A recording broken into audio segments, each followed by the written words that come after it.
Today I'm making a beautiful scrappy quilt I have never made before. It's colorful, easy to make, and completely unpredictable. You will really want to watch this one until the very end. Let me show you why. Okay, let's do this, and I want to start at a corner and grow my block from there. Spoiler alert, the block I'm about to make won't make a lot of sense and it won't be anything too much, but when you see, once it's done, you will get it. This is the perfect project for scraps because the biggest piece you'll need is 5.5 inch by 2.5 inches. So I don't know about you, but as far as my scraps go, I have tons that fit that criteria. Also, we can mix as many fabrics as we want, and we need 3 different color fabrics per block. You can also use a jelly roll bundle or just some leftover strips you have lying around because all the pieces are 2.5 inches wide. As for the white, we need 1.5 inch strips, and the longest one I will need is about 7 inches. So again, let's put those leftover fabric pieces to very good use today. So let's cover our 5.5 by 2.5 inch piece with a white frame. And I really do believe that the white is the best possible option for this quilt. Yes, I know a lot of you wish I'd stop using white so much, but we are going big on the color today. With so many contrasts, that white is the way to go to give the eye a rest. I think that using any other solid color would just add to the chaos, and I want a very clean looking quilt today.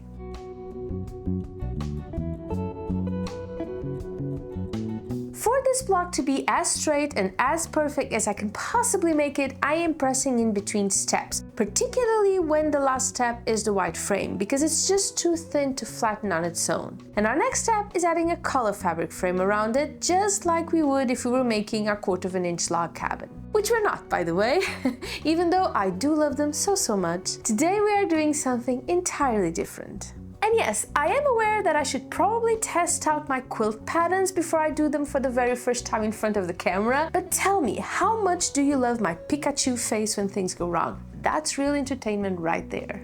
After our colorful frame is done, we just add 1 strip to one side of our block in the same direction as the center.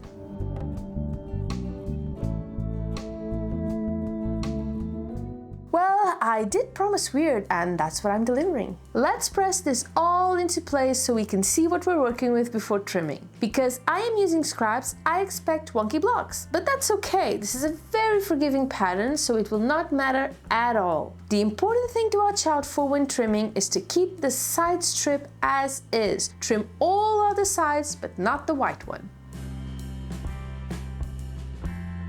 And let me show you what we've made so far. All 36 blocks looking colorful, but so weird. In a good way though. Who wants regular or normal in a quilt? You want the quilts that stay with you, the ones you remember long after you've made them, and this one, I believe, is one of those.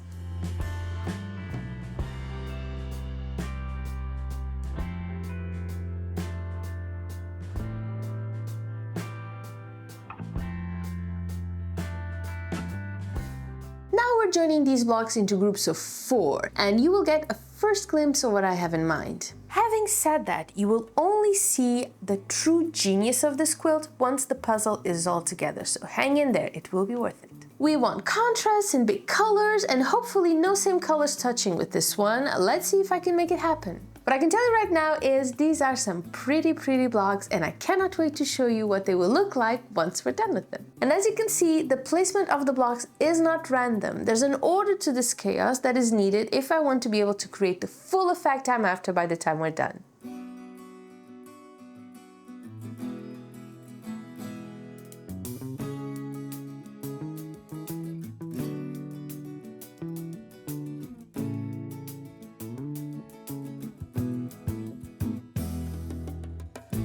I actually find it easier to have all the color fabrics be 2.5 inches wide and all the white be 1.5 inches wide, but I will say that if your scraps have different widths, like some are wider and some are narrower, you can totally use them, okay? As long as you make sure that by the time you're done, all your blocks are the exact same size, and considering how shuffled this quilt will look, it's totally okay. And I really do think shuffled is the right word here. In fact, I think we should call this the shuffled square quilt, because the way I see it, it kind of looks like I made, these big blocks and then chopped them into 4 and then shuffled it together and mixed them again. Do you see it, or is it just me?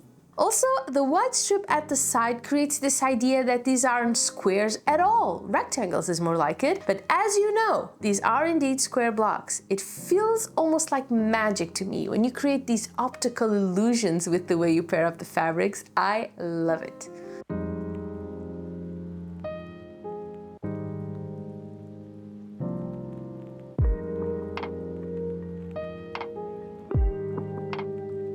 Now, as far as sewing these blocks goes, and I've said it, this is a very forgiving pattern, but the full effect will be more noticeable if you nest your seams as you sew. Luckily, this is a 36 block quilt, or if you consider the whole square block, it's a 9 block quilt, so it should be easy enough to do.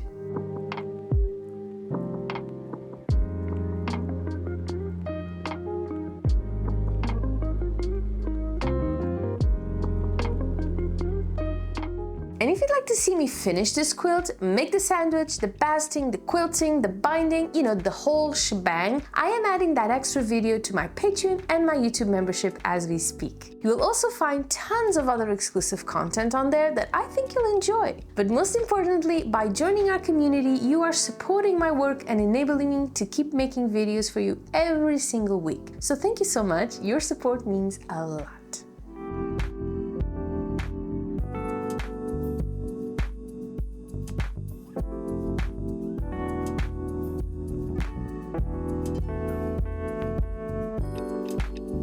And before you know it, we are done. Time to take a look at our pretty 9 shuffled squares, looking pretty colorful and ready to be turned into a quilt.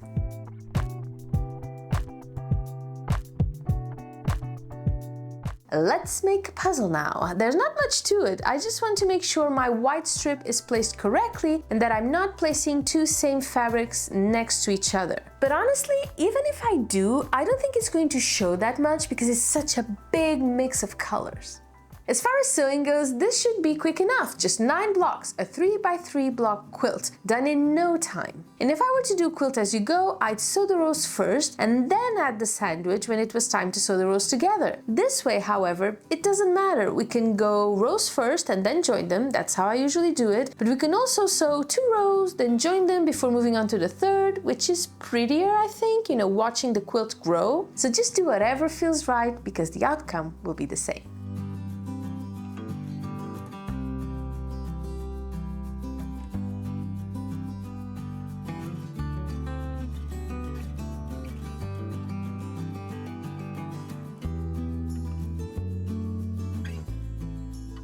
And as you can see, as far as the fabric you choose goes, it's color over patterns. It doesn't really matter the pattern you're using, it's all mixed anyway, but the colors are the real heroes here. The big contrasts make for a very happy quilt, but if you were to use darker colors, I bet you would get a completely different result. Same thing if you were to use only 2 colors. Stunning, but totally different. I have seen a similar version of this quilt called an off-course quilt by Keem Brackett, but I haven't been able to find a quilt pattern I can share, so if you know this quilt by any other name, just let me know in the comments.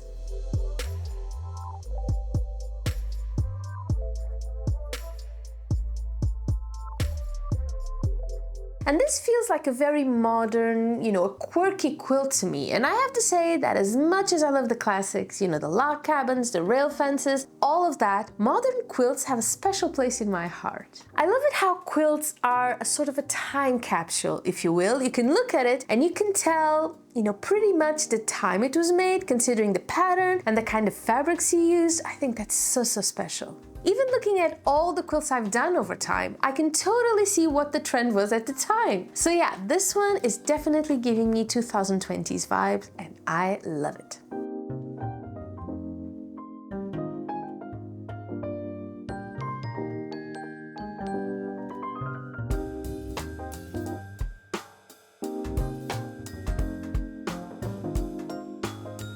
And can you see what I meant when I told you to hold out until the very end? How it all comes together so perfectly. And just how looking at that first block or even the squares it made really doesn't really tell the whole story. This is what you were meant to see. Just look at how awesome this quilt will look.